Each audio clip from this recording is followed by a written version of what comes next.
to make a play-along video or a sing-along video, you can use these tools that are so familiar from our remote learning days. You can use Zoom and some sort of presentation software like Keynote or PowerPoint to create a virtual background for your play-along video. So let's try that. We click on Zoom and we're going to go to a meeting, just your own personal meeting. So you click Start and then you show up on the screen. I join with my computer audio and I unmute. Yep, and I know the recording is in progress, so that's great. Yep, I love my Michael Scott background. Okay, so now to get my PowerPoint as my background, I would click Share Screen, go to Advance, and then Slides as Virtual Background. I am not going to share the sound, as then I will not actually appear in the video.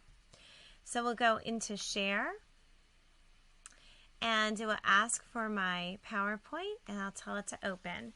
If it's this first time you're doing this, Zoom will ask for permission to open your PowerPoint, and you will need to grant it access just by clicking the Grant Access button.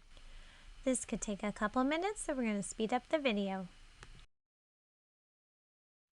Once it has converted it, now you're on the screen with the reindeer. So I'm going to full screen this.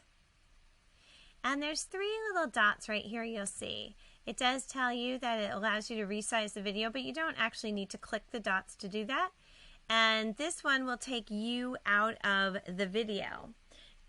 And then coincidentally, if you click Source the Sound, it takes you out of the video as well. So this is, I'm not going to resize it because all I have to do is actually click on it. I am going to get rid of me up there. And with this, you can make yourself big or little. And I'm going to put myself right here. But when you think about the possibilities here, you are now able to point to things that are on your screen. You're able to conduct like Cameron does. There's a lot of different things you can do with this. For example, if I was using this song, and I'm going to post this on Seesaw so my preschoolers could hear it at home, I would say to the preschoolers, okay, let's find the number 5 in our hands. Excellent. And let's sing our song. Here we go. 5 little reindeer standing in the snow. And just to advance the slide, the control is right there. One slipped on ice and away they go. Mama called the doctor and the doctor goes. No more reindeer standing in the snow.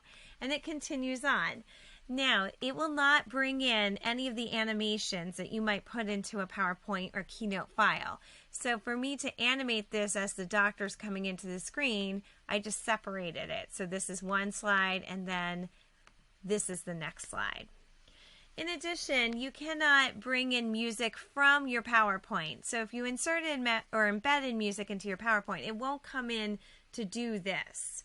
However, there's different things you can do. Because you cannot source the sound either, because if you do, once you convert this video, you disappear. You're not in it. So it's an interesting thing. You're like this non-existent person. So because of that, you can't source the sound that you would normally do and click when you share the screen. So therefore, if you were going to do something with an accompaniment track, I would suggest to bring in an external speaker like many of you did when you were teaching remotely. A great external speaker is JBL Charge 4. I have one in my classroom. It fills up an auditorium when I was teaching there all this in the beginning of the school year. It's a great Bluetooth speaker, so if you needed a good speaker, that's one I would suggest. Others I know have been suggested by so many wonderful members of NJMEA and beyond. So when you're finished with your video, I usually stop the share and then click End. Not the trash. I click End and the meeting for all. This brings me to converting the meeting recording. And once it's converted, I have, because I'm on a Mac, a QuickTime file. However, you can take however it might download, whether you're on a Chromebook and it's putting it in Google Drive. However you're going to do it, you can chop off the beginning and the end of many of these in any sort of simple editing program. So for example, you could upload this video to Screencastify and chop off the beginning and the end. Or you could go into iMovie and do that. You could go online to WeVideo, which is cloud-based, and chop off the beginning and the end. Or you could go into more expensive programs like Final Cut Pro or Adobe and use it to edit out the beginning and the end.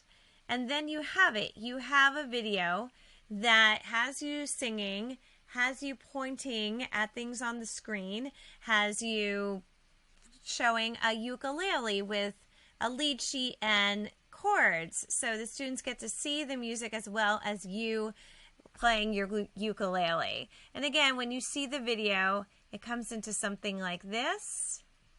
We're going to just move the slider over, and there it is. And you can hear it. You could hear it at home. I would say to the preschoolers, okay, let's find the number 5 in our hands. Excellent. And let's sing our song. You'll notice there's no delay from the speaking and, you know, what you're doing on the screen. So that's really quite nice too. And again, it's just going around and being in the video and making your PowerPoint and your keynote as your background. I've done this with a variety of songs, from preschool songs to students learning songs for a show or a concert, to, again, using the ukulele or the recorder, or even my band students I've done this with. And I hope this helps.